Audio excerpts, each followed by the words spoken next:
Xi Jinping, the master chef responsible for that world-famous recipe for bat soup. Remember that?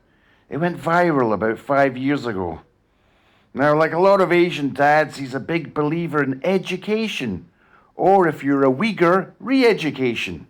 And he presides over China, the communist nation that avoids the pitfalls of capitalism by exploiting its workers in factories run by ruthless millionaires.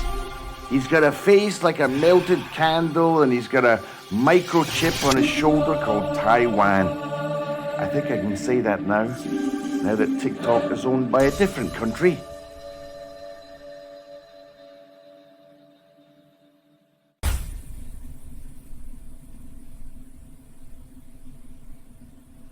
Emmanuel Macron, the most popular citizen of the most popular people on planet Earth, the French. I'm being incredibly sarcastic, of course.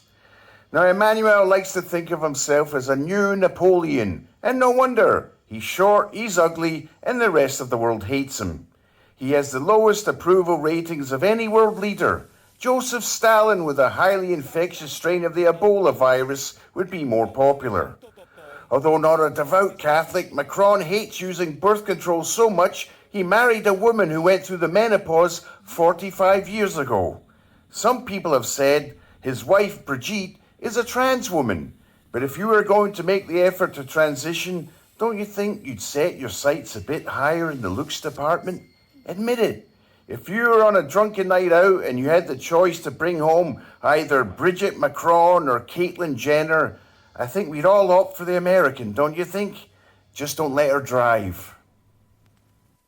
J.D. Vance, Vice President and author of The Hillbilly Allergy, a book about all the things that hillbillies are allergic to, such as being sober, having teeth, and marrying someone you're not related to. J.D. is quite a chubby fella, and always has been. Even though his mother was an enthusiastic methamphetamine addict, his birth weight was still a healthy 90 pounds. There's a good chance he's going to be the next president of the USA, which means thousands of young members of the furry community have started going to the firing range to brush up on their target practice. He married a lovely Indian woman that he met in a 7-Eleven. And no, she wasn't working there. She was visiting her brother who was.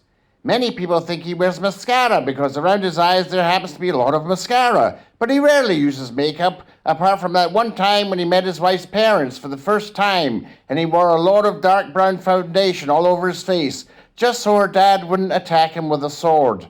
Well, we all love Prime Minister Modi with his beard. He's like a cuddly, curried Santa Claus. And I'm not just saying that because I don't want thousands of death threats in the comments.